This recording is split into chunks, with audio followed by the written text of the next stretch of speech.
Happy Spiritual Sunday!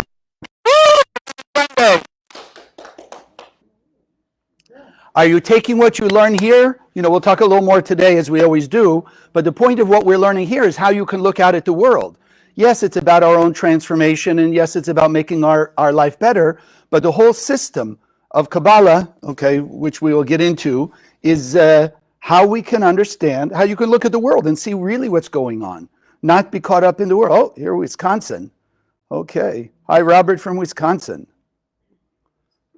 Right? It's not just learning, because the rules, it's like if you take a yardstick, right? You buy a yardstick here in Florida, you can measure whatever, how long and wide this building is. You can go out, you can measure how tall the tree is, etc. If you take that same yardstick over to Hong Kong, whole different culture and everything else, isn't the measure still the same? So you want to know how tall the trees are or how wide the street is, you measure the same. The measure is the same because the yardstick is the same. Even if you'll call it 36 inches, and over there, whatever it is, they'll call it however many centimeters, but it's still the same distance. The distance is the distance, the measure is the measure. So what you and I are learning in the Kabbalah Center are the universal laws. And those can be applied and used everywhere. We can measure our own success, we can measure our own growth, we can look at the world, we can see how the world is moving forward. Is it moving quickly or not quickly? Is it moving more towards the side of the light, or is it moving greater into the darkness, or what have you? But at least we have the way to diagnose, if you will, the world collectively and our lives individually. And like any person that you hire to fix something, whether it's a physical body, a computer, a car, whatever it may be, furniture, plumbing, sliding glass doors, they have to know the system of that piece of equipment or whatever it is to be able to diagnose and repair. Yes or no? Yes. So what about us? How are we going to diagnose where we're behind, where we're in trouble? Why is our life still like the sliding door? I had a sliding door once. Somebody, long story, set it off the track a little bit and this and that and forced it and squeezed it. I couldn't get it back. So I had to hire somebody. So we got to look, where is our life off the track? And it doesn't have to be 100%. We could be happy 80% of our life, but 20%, it's off the track. So when you can see the whole picture and then diagnose it, then you have the ability of fixing it. What happens with most people, they're caught up in the, as we call it, the 1%, the 5 sense illusion. They don't see through the illusion to see the system of how things operate. And therefore, they try all of the illusionary things to fix it. Like we've often talked about. If you just get rid of a bad person out of your life, somebody says something horrible and you just run away from them and you never see them again, etc. Did you get rid of them out of your life? No. We think with our 5 senses, yeah, I'll never see them again, etc. But did you ever stop and ask, so why are you still feeling hurt by that person who's no longer in your life? You still have the anger, you still have the hurt, you still have the resentment. But you haven't seen them for 40 years. Why are you still hurt? Because you didn't leave them. You tried to get rid on the outside, not on the inside. So it's like my teacher, the Reverend Karen, would say, person has a headache, they take an aspirin. For however few minutes the aspirin takes the pain away, oh, look, no more headache. But once the mask, the temporary mask of the aspirin goes away, the headache is back.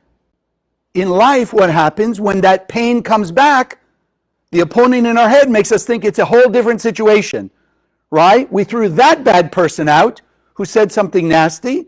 30 years later, somebody else comes in, says the same thing basically. We're hurt again. We don't say it's the same thing because this is a different person. They look different, they're from a different country, they act different, whatever it may be, and we don't see the commonality of it all.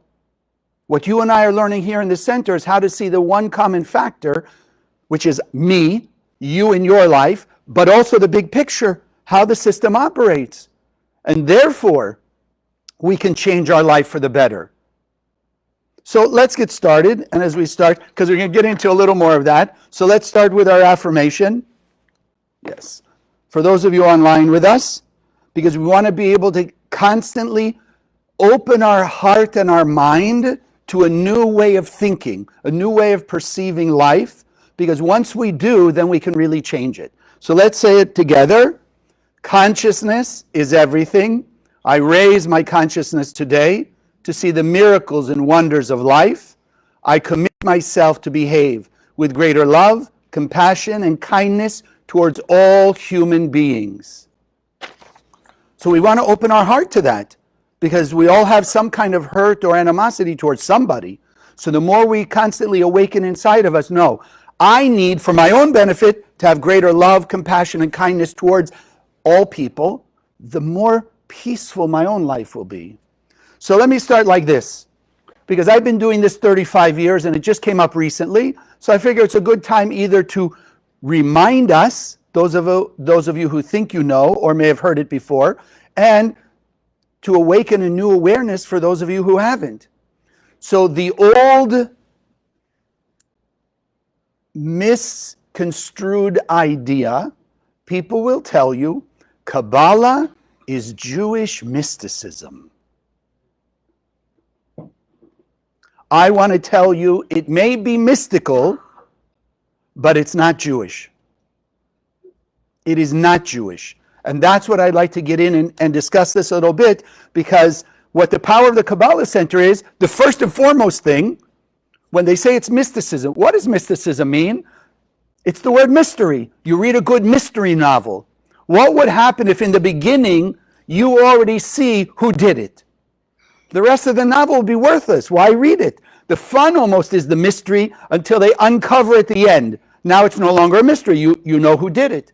So the power of the Kabbalah Center, formally for 100 years, this year, 1922, Rav Ashlag started the Kabbalah Center as this Kabbalah Center, because Kabbalah is as old as the universe and older, is to bring this wisdom to every human being, thereby taking away the mystery of life. In other words, who wants it to be a mystery if they're going to have money in 10 years, they're going to have health in 10 years, they're going to have good relationships in 10 years, they'll have peace and protection? Who wants that as a mystery? Don't we want a guarantee? Wouldn't that be nice? If you could have a guarantee that in 10 years you'd be happy, healthy, joyous, everything would be great and wonderful. Wouldn't you want that? Or do you want the mystery of maybe it will and maybe it won't? Maybe people will have it good and maybe people will have it terrible. Is that what you like? You're not sure? You guys out there in cyberspace, is that what you want? Wouldn't you like to have that kind of guarantee? Yes, I want to know it's going to be good. But how many people really can? People save up retirement. They want to save their retirement. They put money in the retirement accounts, etc. And then they don't live to use it. So what good was that? But they had money. No, what you and I are learning is how to have it all, because that's what the Creator gave us. Now comes the part up to us. So who does Kabbalah belong to? And that's what I wanted to get into, just to dispel any misunderstandings or confusion, because like everything, you take away confusion, you have more peace and serenity. So Kabbalah belongs, as we'll say currently, Kabbalah belongs to the Israelites. Now that's also become a corrupted and misunderstood term, because you ask most people on the street, Israelite, Israel, they'll say, oh, it's some Jews in Israel, or it's the Jewish people. No, it's not. And that's what I want us to start to understand, even in its simple historical idea. Okay, so we go back to the time of Jacob, right? Abraham, Isaac, and Jacob. You all remember? Okay. So there is Abraham, Isaac, and Jacob, the three patriarchs. Jacob, as I'm going to talk a little later, because it will definitely pertain to us, Jacob is also known in the Bible by the name Israel. So it's a name. It's not a country. It's not a nationality. This was a person, Jacob/Israel. Jacob had 12 sons. Those 12 sons became the originator of the 12 tribes. So all the descendants of those 12 sons became the 12 tribes of Israel. You could have said the 12 tribes of Jacob, be the same thing. But as we'll get to, it's known as the 12 tribes of Israel. So what's an Israelite? It's somebody who belongs to those 12 tribes. Now, a little history. 30,000 years ago approximately, right? You remember the story of the Bible. The 12 tribes, the Israelites, traveled through the desert when they escaped Egypt. They got into the land called Israel, and then they divided the land up among the tribes. Each tribe had a certain area within that spiritual energy force called the land of Israel. Now, about 3,000 years ago, sadly, as has been going on, people get a little more egotistical, they get a little more into the physical, they start disconnecting themselves more and more from the spiritual, and they're looking at the physical. So what happened is they divided the land of Israel into two kingdoms. One kingdom called the kingdom of Judah, one kingdom called the kingdom of Israel. The kingdom of Israel had 10 tribes. The kingdom of Judah had 2 tribes. That's about 3,000 years ago. So they all had their difference of opinion over various, let's call it religious things. Then, about 800 years ago, there was an invasion in the land, and those 10 tribes that were part of the kingdom of Israel got scattered out into the world. So they're called the 10 lost tribes. So there's still technically 12 tribes of Israel, but 10 of them, probably hundreds of millions, maybe billions of people, scattered out into the world today. Now, what's left? The kingdom of Judah, 2 of the tribes. So now, what did they do? Like you and I in America, you and I, or people who've either born in America, come to America, quote, citizenship, we could say we're all Americans. But as some people will say, well, this one's an Italian American, this one's a, Romanian American, this one's a Mexican American, this one's a Native American. We all have different subgroups, let's call it, within the idea of being an American. So even though there were 2 tribes, the kingdom was called the kingdom of Judah. So now what would you call those people? Because the other 10 scattered. We don't know where they went. They're scattered among, today, 8 billion people. What do you call people from the kingdom of Judah? Jews. They're Jews. That's where it came from. There was no Jew before that. There was either one of the tribes or things like that. You were from the tribe of Dan, you were tribe of Issachar, you were tribe of Zebulun, whatever it may have been.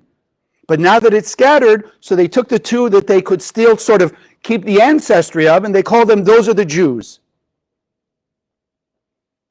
But Kabbalah, the Zohar, doesn't belong to only those 2 tribes that today they call the Jews. It belongs to all 12 tribes that are Israelites.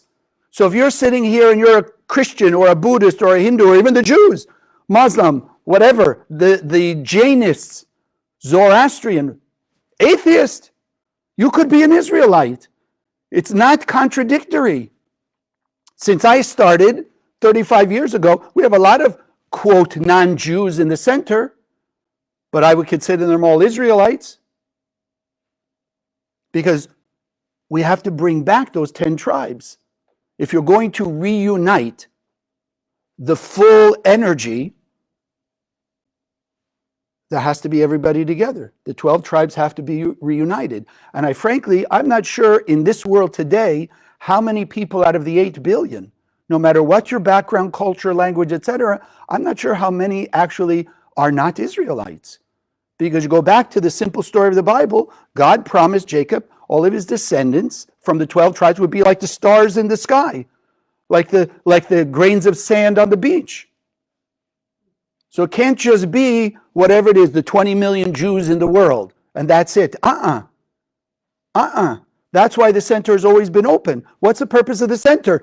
Teach this wisdom, the Zohar, the blueprint of the universe, the manual of spiritual technology of the soul. Bring it to every person on earth.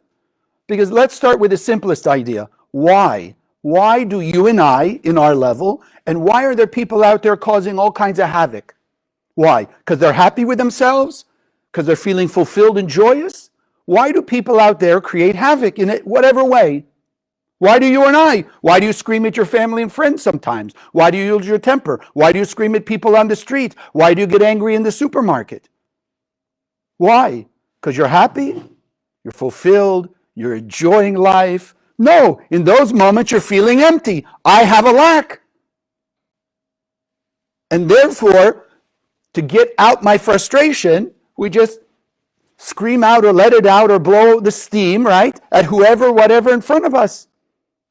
Often unconditionally, right? Doesn't matter who it is. Scream, right?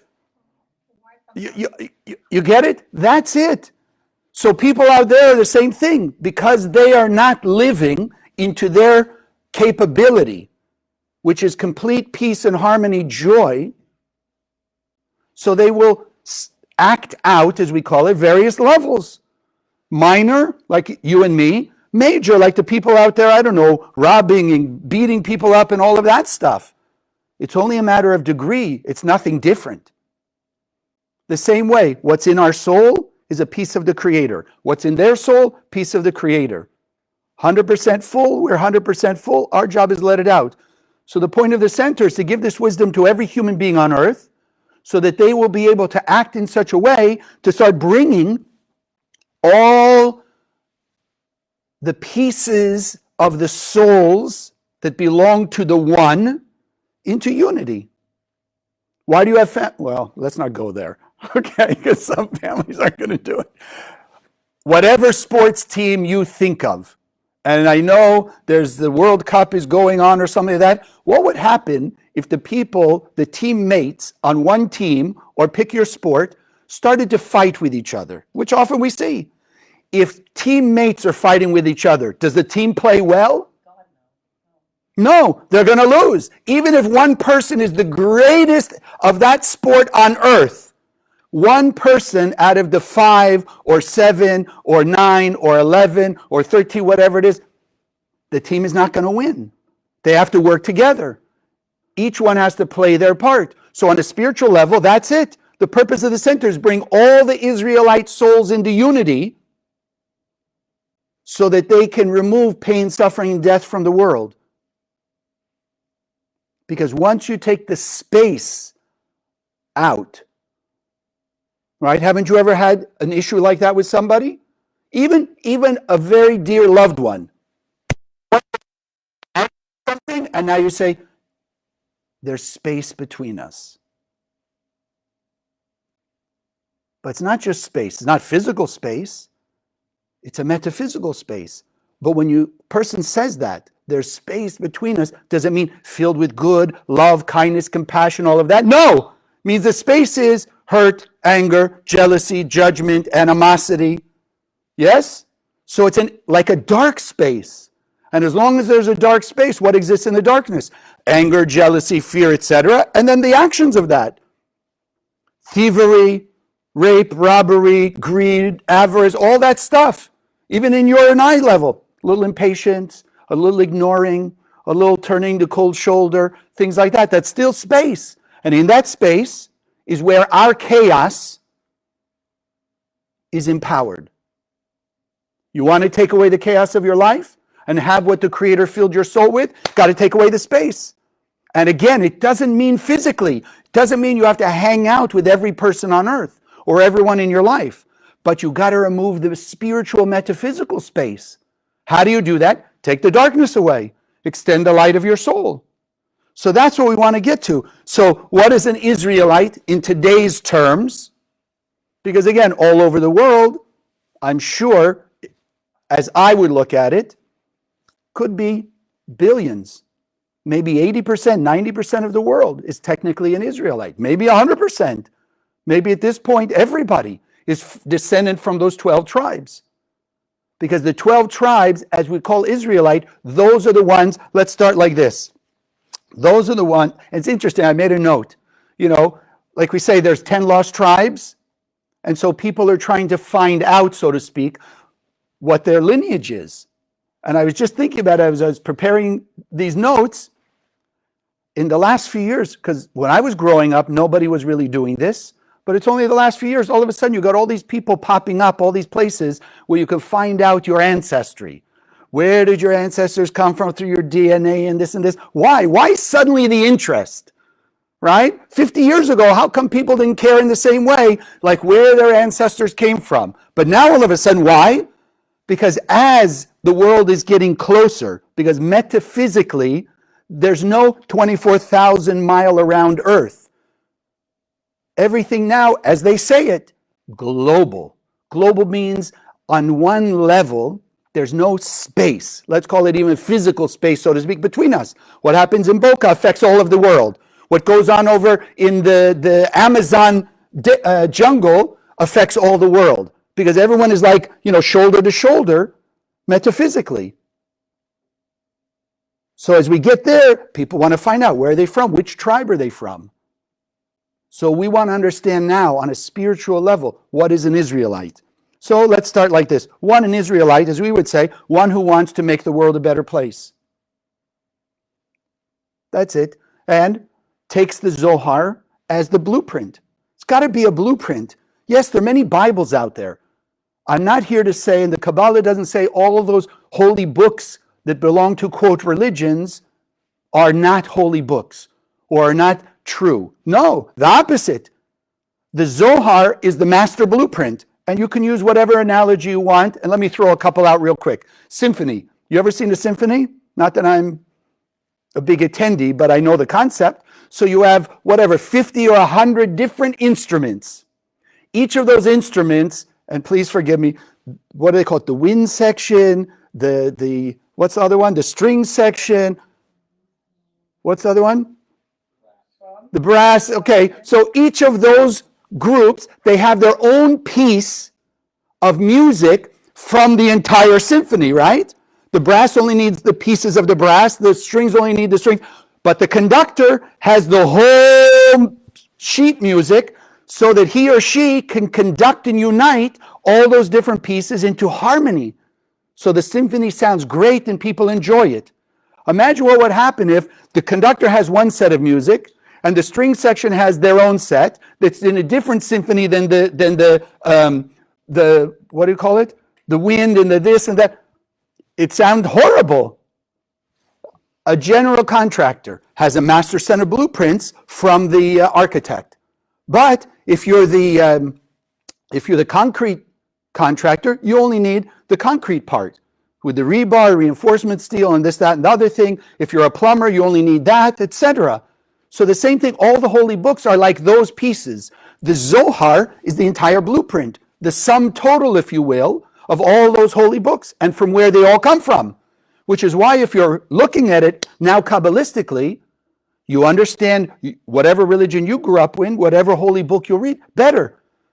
35 years in the center, you don't know. In the last 20 years, since more and more people have been coming from all the various backgrounds, invariably, somewhere along Kabbalah 1, they go, oh my God, now I understand what the priest meant, what the rabbi meant, or even what Jesus, Moses, Muhammad meant. Because they're going back to the origin, instead of the part that may have been changed a little bit over the centuries. Because there's one God, one root system. We all have the different ways and means that we express it. As simple as our looks, we all look different, so there's a certain distinction, but it all comes from the light of our soul. We have different talents and abilities, but comes from the light of our soul. We all do different things in life, comes from the light of our soul.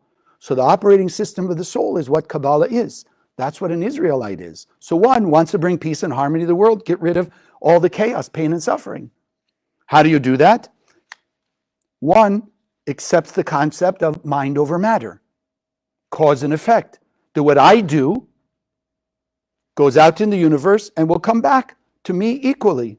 So when I put out love, kindness, and compassion, the universe will find a way in its own timing relative to my soul to bring back love, kindness, and compassion. But if a person's putting out into the universe fear, anger, animosity, hurt, judgment, jealousy, yes, it may not happen right away, but the universe goes out into the universe and you'll find a way to come back to that person. Judgment, anger, jealousy, something. Cause and effect. That's also an Israelite. And therefore, understanding that we can transcend anything in the 1%, anything in the 5 sense physical material world. So Kabbalah, we teach astrology. But we also teach that it's not a predictor of your future, but it's a signpost. These are your resources. This is what you may have done this life, past life. This is what you're capable of. This is what your path of life is. But then how we live our life is up to us. So we learn Kabbalistic astrology so we can also transcend the limitations. We learn the wisdom of Kabbalah so we can transcend our various forms of the chaos. Person could have a health issue for years and years and years because they believe it. But what's mind over matter? No. And there's a lot of people out there talking about it now. They call it epigenetics. Person decides and does all the right work, they can actually transcend what people say is incurable, terminal, things like that. Now we're hearing more of those stories. So an Israelite is one who believes what I put out there is what will come back. So even though I'm in the mud now, or even though people may be doing not nice things, I don't have to live that life. I can live on the higher life. I can have greater peace, love, harmony, prosperity, better stuff. An Israelite will understand, knows that the Creator filled our soul with light. We all come from that one Creator, so we're not missing anything. The only reason that we don't see 100% light in our life and all those blessings, because we have not yet emanated, shined our light, the light of our soul, out into the world. And how do you know you didn't? Forget that you still have areas that are not going well in your life, but just think about it. Wherever there is that darkness, means you didn't shine light. Simple. So it's not about the other people. Because we think what the opponent in our head, that's the other part. The Israelite understands there's no opponent. Everyone on earth is our teammate.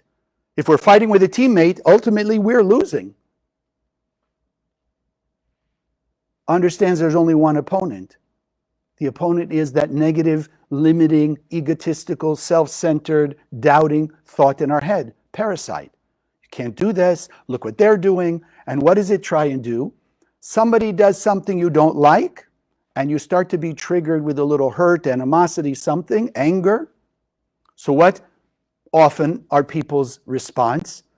They've got to take back their perception with the help of that opponent is that person, by what they said, took away your comfort, took away your peace of mind in the moment. So what do? I mean, imagine if somebody walked up to you and started to grab something from you, what do? You want to grab it back, right? So if you're thinking with the help of your opponent, somebody took your peace of mind in that moment, somebody took your happiness in the moment, what is almost the human natural, but not spiritual thing and not truly divine thing? Got to take it back from them. So they screamed at you, triggered some anger. You got to scream back to take back your sense of peace. I'll show them. But nothing came from inside you out. The light didn't shine out. What an Israelite understands is, yes, if I shine light,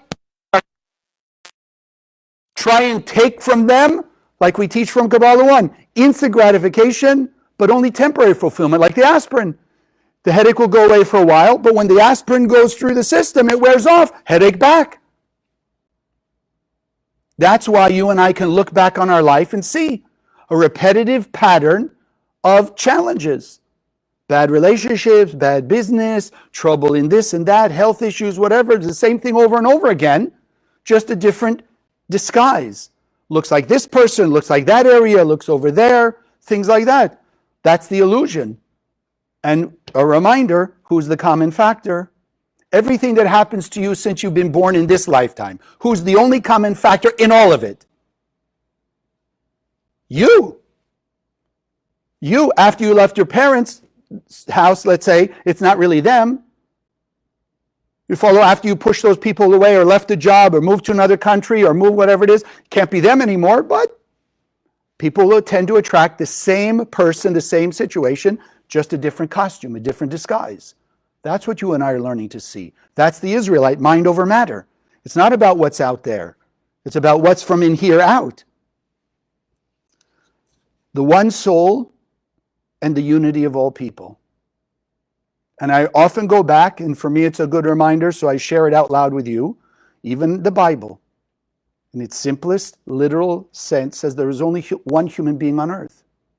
Then it divided into Adam and Eve, and then it divided to the 8 billion people today. So on a soul level, there's still only one soul. So everybody out there, the people you like, the people you don't, are part of your soul, part of your energy system. Let's put it that way. So you want fullest energy? You got to be connected. Tap the energy, the light in their soul. You don't have to tap their anger, fear, jealousy, greed, ego, all of that. No. But sadly, what did the opponent make us do? That's the irony. When you push them away, we just said, did you get rid of your jealousy, anger, hurt? No. You got rid of the physical person so they don't remind you anymore. But when you think about it, comes up again. Can you say they did it to you? They're no longer in your life. They're not around. So who did it to you? You. I just heard from Rav Berg, my teacher, a little clip from a class he gave. He says because he was talking about, like war, when an army's going to go out to war. He says it's only an imbecile general who will send his troops out with no plan, no nothing. He said, go fight the war. Imbecile. What do they do first? Where's the war really fought? And the Rav said, as we would call it, like in the war room, right? Like in the Pentagon. There's a room, they all decide how they're going to fight, whatever it is. You understand? There's first planning, and the Rav said very simply, like we say, consciousness is everything. So what is that? First they plan. This is how they're going to attack, where they're going to go, what they're going to do, etc., etc. Then they go out and do it. So the Rav saying very simple, everything is consciousness. How does a business get started? Does somebody just run out and run into a store and say, okay, let's see what's there and we're going to do this? Or do they first think about, I have an idea, let me plot and plan. What am I going to do? How am I going to do, etc.? All is consciousness. All is consciousness. So if we're going to fight the war against that, war against fighting other people, instead of fighting within us, no, we want to fight the negativity within us and shine light, then it's got to start with consciousness. Consciousness. One soul, we already have 100% inside of us. We believe we can transcend everything. And if there's only one soul, then everything out there is a mirror of me. It hurts, it does pinch.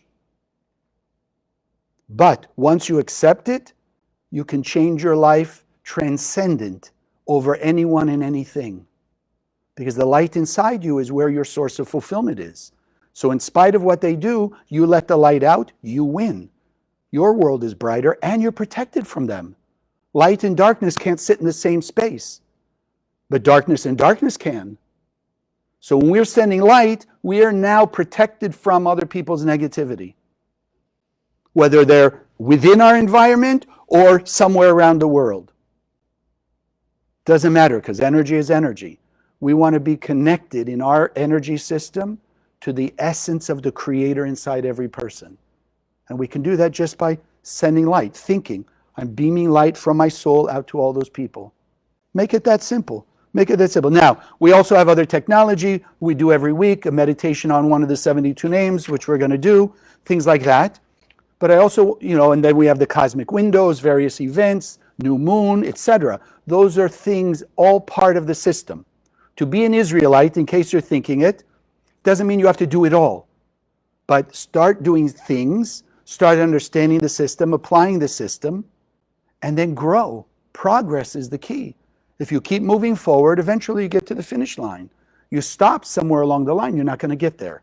You're not going to get there. So the Kabbalah Center, open to everybody. That's why we're open to everybody. Because this is not Jewish mysticism, it's not Jewish teaching. So let me give you one thing, because I already hear the question for some of you out there. So why are there Jewish things? And let me just make one simple thing. Okay? So people say Shabbat, the Sabbath, right? Jews have their Sabbath on Saturday. Kabbalah Center has their Sabbath on Saturday, so it must be Jewish. No, that's not it. Go back to your Bible. Very simple. 6 days, and the seventh day was the day of rest. Humanity has the same day. Cosmic. On the full moon. Does each religion have their own full moon? Why not? Why not? Because it's a cosmic energy. The full moon is the full moon. You can't say 3 days later, no, this is my full moon. If you understand there's energy coming out of those cosmic bodies, it happens when it happens.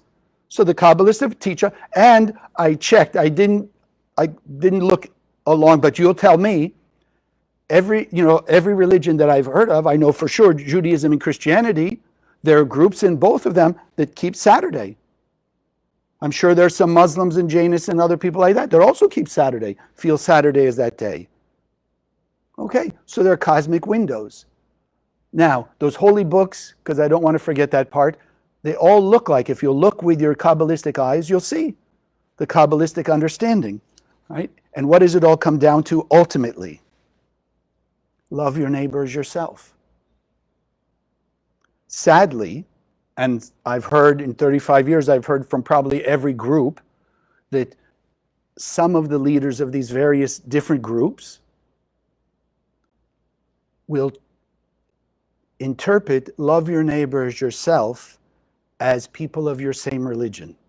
So the love your neighbor is the Christian for the Christian, the Jew for the Jew, the Muslim for the Muslim, the Hindu for... No, it's not true. We're talking about one soul. Love your neighbor means to see everybody else as a reflection of me. On a simple, practical level, it's the most powerful way to change your life for the better. Speed up your process. If you could see clearly how you've blocked yourself and you understand and know how to fix that blockage, how fast would you want to see all of those blockages? If you knew every, let's say, piece of garbage you collected, you would get a piece of gold for when you turned it in. How many pieces of garbage would you look for? 1, 2, or as many as you could find, as fast as you could find. So you and I are learning on a spiritual level. The faster I see where I'm blocking myself and not letting my light out to manifest blessings for me, the faster I see it, the faster I can transform it, faster I get more blessings. So when I see the world as a mirror, then everyone and everything is a way for me to grow faster. When you and I are looking that way, faster we'll all grow. Tell you a quick story that relates to how we can grow, because we tend to see like this.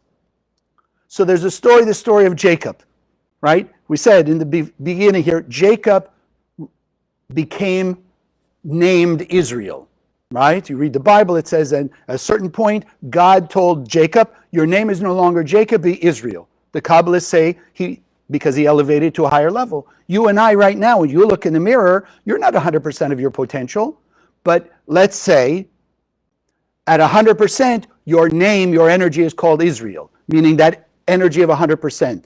So it says Jacob wrestled with the angel, right? Or wrestled with whatever you call it. So the Kabbalists explain in 3 ways for us to understand how to grow. The various Kabbalists say, what was Jacob wrestling with? We might even say it was the dark night of the soul sort of thing. So one Kabbalist says he was wrestling with a man. Another commentator says he was wrestling with the opponent, the negative angel. The other says he was wrestling with the angel Michael, which we know is like only for our good, wants us to have all our 100% blessing, like a pure archangel of the light of the Creator. So then they say, well, what's the 3? It sounds different. How could it be, sounding almost contradictory? They explain like this. When you and I first feel hurt, angry, jealous, whatever we're triggered in some negative emotion, what's our first perception? That person did it to me. They made me feel upset. They said the nasty thing hurt my feelings, right? They made me angry. That's where it says, and Jacob saw a man, was wrestling with a man, a being. No, then it says Jacob raised his consciousness. Oh, and I want to make sure we understand, when we're reading these stories, the beauty of what we learn in the center is how to understand, as we often say, for 2022. We're not learning history back then, but I want us to realize what Abraham, Isaac, and Jacob, and Moses, and all those people did, and all the great Kabbalists. They were the example of what we can do. They were not the exception. You can't say, oh, well, that was Rabbi Shimon Bar Yochai, the author of the Zohar. I could never do that. Or, this was Moses. I couldn't. No! That's why you read in the Bible often, Moses had anger, Jacob had fear, this one had this. Not in the way but it's to give us the understanding. No, they're showing us that when they had their reactive thought, there was a way to overcome it. So we can do the same thing. And how they ended up as pure beings of light, we often say, what's our say here? I'm a pure and perfect being of light. We can end up the same way, but we got to follow the system. So they're showing us the system. So here Jacob, first he's blaming. Those people stole from him, took from him, cheated him, etc. Then as he raised his consciousness, he said, wait a second, no. Now I know, yes, it's my opponent, my ego, my anger, my fear, my insecurity, my guilt and shame. So now he's wrestling with that. That was the negative angel. Then he raised even higher, said, wait a second, I know this is for my good. I know that as I will overcome the space of darkness by taking what the Creator already put in my soul, the light of greater love, kindness, compassion, generosity, forgiveness, tolerance, etc. As I let that out, this challenge that I'm going through is actually my greatest blessing, the angel Michael, who came and said, here, let me give you the blessing. You're asking the universe for greater health, peace, love, prosperity, protection, better children, grandchildren, whatever you're asking for. The angel Michael comes to give it to you. But he can't give it to you as you would like to have it until you take it out of the package that you put it in some previous time of the fear, the jealousy, the guilt, the shame. You and I wrap it up and it's hiding. We have to unwrap it. So as Jacob raises consciousness, and that is Jacob but Israel, because he came to see the light through the darkness and the illusion and even beat the opponent in his head. So again, an Israelite, you and I are doing the same thing. So what does it mean? So I think I said it already a few times. Basically, if you're a student of the center and you're watching this, you're 99.99% you're an Israelite. Because that's the point of the center, bring all the Israelites back into unity. So we can remove all the darkness, right? Eliminating the pain and suffering, bring peace to the world, elevating our own consciousness. Work on changing ourselves. This was the work of Jacob. Jacob didn't go out to fight on the outside. He was willing to sort of do whatever he had to do on the outside, but he first had to change himself. So until we grow ourselves inside, we know we're always going to lose. Repetitive patterns over and over. Willing to step into our own darkness and face our own darkness. Realizing I'm not manifesting my perfection, but I am a pure and perfect being of light. And if I keep moving forward, I'll be able to do that. Using the tools. Most importantly, start with the Zohar. It's the ultimate tool, whatever form. Using the Zohar, using the wisdom of Kabbalah, and doing what we can to help speed up the spread of it so more people will come together in the consciousness of the light. Take responsibility for their own growth. Don't blame everybody else, but now attach themselves by sending light to the light of the Creator that exists in the energy field that belongs to us, that's right now in all those other people. So, and as we do that, we'll attract more people. When I started in the center, 3 tiny offices in the world, 14 teachers in the world, maybe a couple hundred students. Now we have centers all over the world. Some of you are here watching us. Macedonia, Hong Kong, Hawaii, South Africa, North America, etc. That's a pretty good sign that this is universal. So as we close, accept that you're an Israelite. Just let it be. Why not? What have you got to lose? You got everything to gain. You are one of those people who want to make the world a better place. Understand it's about changing you. Open your heart to feel the pain of other people. That person that you've held some animosity towards, like we said before, that person is only striking out. Not really, not truly on a spiritual level personally to you. They're just reacting. They're letting off their steam. They're letting out their frustration. Your opponent makes you take it personally. But feel their pain. Help heal their wound. Your wound will heal at the same time. Because when you feel their pain as it's yours, the suffering of the world, you want to fix it faster. Because we want to get rid of our own pain instantly. So we'll be more motivated. Grow our own consciousness. Take greater responsibility and control over our own actions. Make sure that we can spread light around the world. The Zohar says very simply, when there's a critical mass of Zohar in the world, the light will be so bright, all the darkness will go away. And here's the key. Once there's no darkness, because there's enough light in the cosmos that all the clouds of darkness disappear, everyone will see their angel Michael, and everyone will stop blaming everybody else for their pain and suffering, everybody else will stop fighting with each other to try and get some instant gratification, but instead, they'll act with greater love, kindness, forgiveness, and compassion and peace. Why? Because when there's no more darkness, the entrance to the tree of life, the entrance to heaven on earth, will be clear.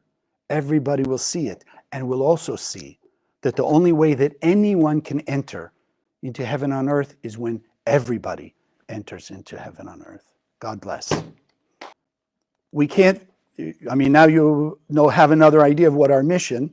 The faster we can spread Zohar, the faster we can spread this wisdom, the faster we remove pain and suffering. So one, I just want to appreciate those of you who are continuously supporting the center. Also, and it's surprising to me, I've talked to a number of students within the center that I've met from various parts of the world. A lot of people don't know there's a Spiritual Sunday that they can access on Facebook. And this is why I ask of you and encourage you, just go online, go to the Facebook page, and just share it with the world. Or if you have an Instagram or something, put a link to it so people can find it. Let people that you know that there is such a thing. If they like it, great. If they don't like it, it's okay. But at least don't leave them without the opportunity. Let them also have access, because if you're here and you're watching this, it must be changing your life in some positive way. So wouldn't you want 8 billion people to do the same? When 8 billion people have stopped blaming each other and take responsibility to just act with greater love, kindness, and compassion, who wins? Everybody. Because now there's no more chaos in the world. So let's take our offering. Those of you who are here, you can hold it in your hand. Those of you online, I put the link that you can use to give. And these also, they'll be matched like all the other gifts that are given. So you should hold in your hand, because we know money is a vessel, just to put your love, your gratitude, your blessing in it.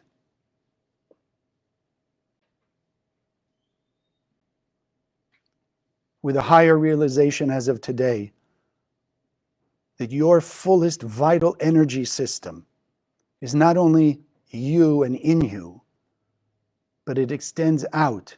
Your energy system extends out to every person on earth. And so by spreading the Zohar and spreading this wisdom, you are empowering your full vital energy light system. And so injecting into this offering, into this gift, love, light, blessing, to speed up the awakening in the heart and soul of every person on earth, to the greater and clearer awareness that they are pure and perfect beings of light. And we are all one soul.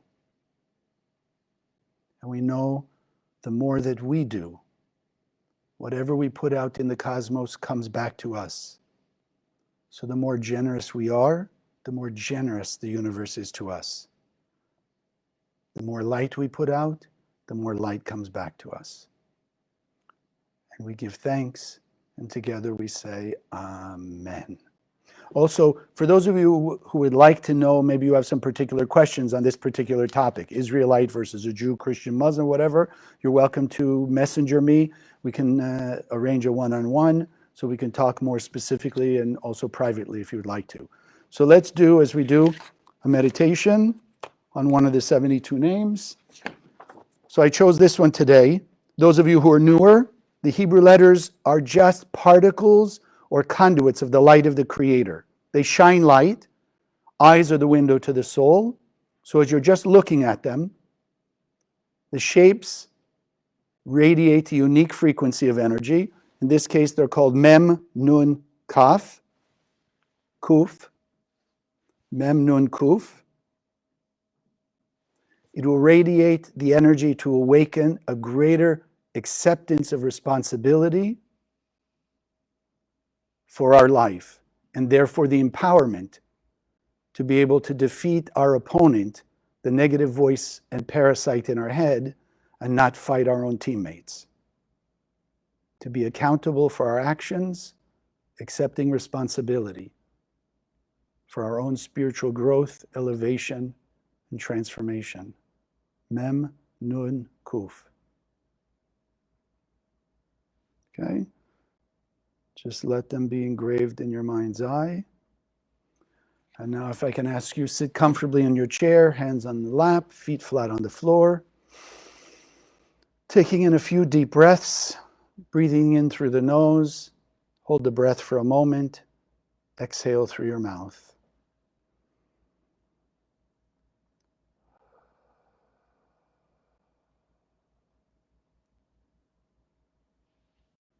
Allowing yourself to relax into the infinite light.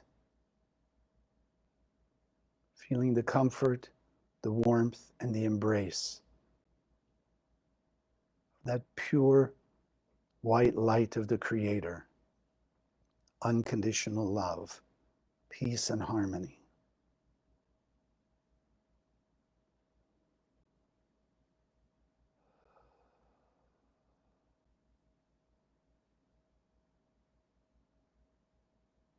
Feel that light all around you.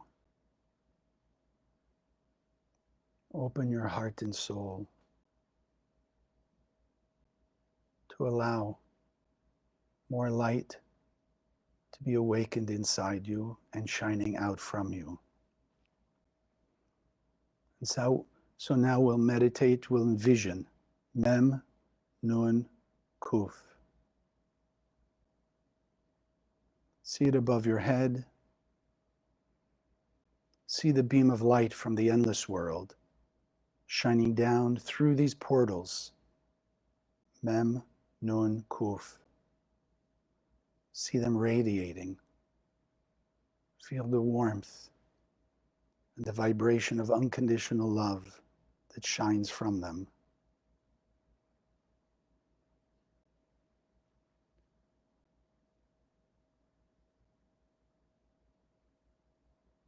And now let them enter through the top of your head,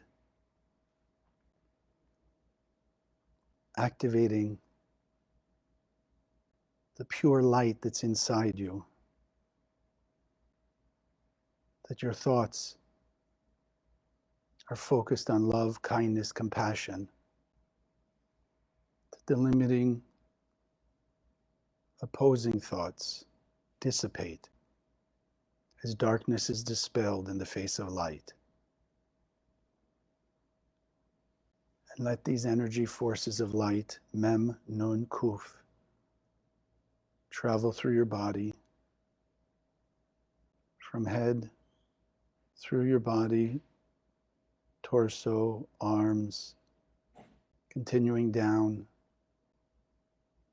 the pelvis, the hips, the legs to the feet. The power of Mem, Nun, Kuf, shining, vibrating, activating the pure light in every cell of your body.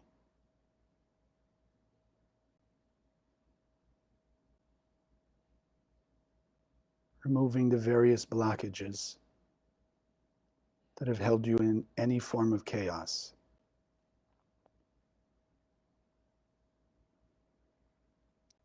And now let's focus Mem, Nun, Kuf inside your heart. Opening up your heart to let out more and more of the light that the Creator implanted there, letting it shine out from you through all your family and friends, ultimately through every person around you, out to every person on earth. That from your point of view, there's only light, dispelling all the darkness,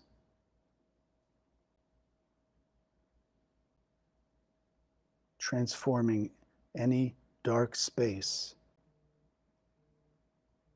to allow that light that exists there to be revealed, to manifest, to bring greater blessings, clarity into your own life.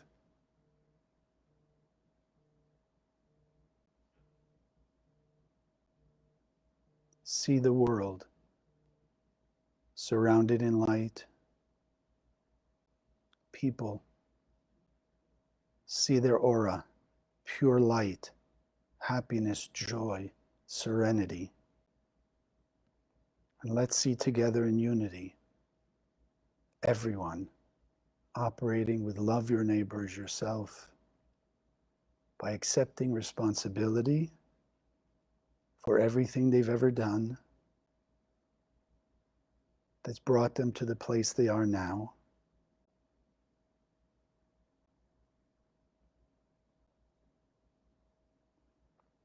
And awakening the understanding of how, moving forward, to be responsible and conscious of their actions, that they will be of greater love, greater forgiveness, compassion, desire to heal others,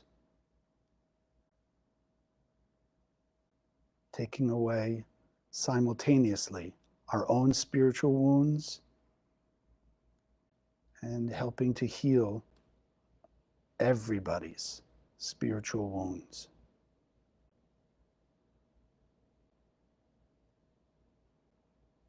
Mem, Nun, Kuf.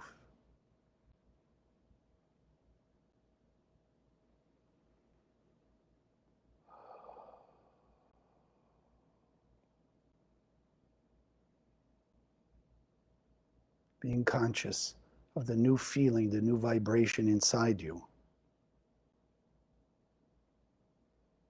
Already seeing in your mind's eye,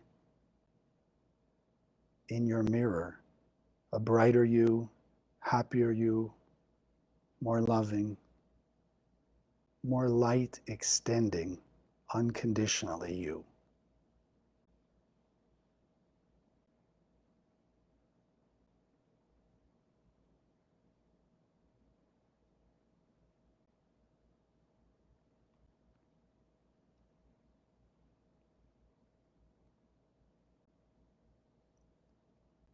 Allow that feeling to be engraved in your heart, soul, and mind, so that it will be with you, motivating you as you move forward from this day to be a greater, higher, more evolved being of light.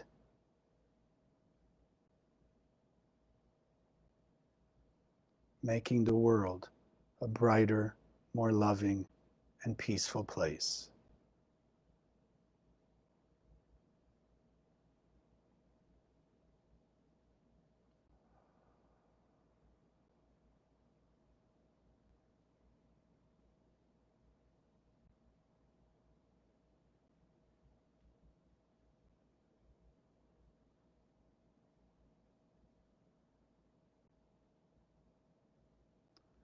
And together we'll take one more deep breath to anchor this in and solidify it in our heart and mind. And slowly exhale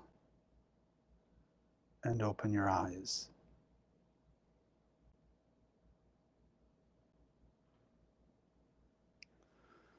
Those of you here, thank you for joining us. Those of you online, thank you for being with us.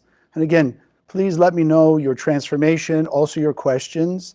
Like I said, if you'd like to arrange a one-on-one mentoring session, whether it's questions about today's lesson or things you've heard in the center or read in the books, you're welcome to messenger me and we can arrange that.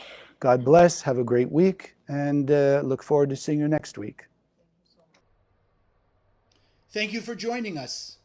If you liked what you saw, subscribe to this channel that you'll be notified when we post new videos. Share the video with your friends, they can also benefit. And check out the website, www.kabbalah.com, that's Kabbalah, for hundreds of articles and classes. Wish you an amazing day, and God bless.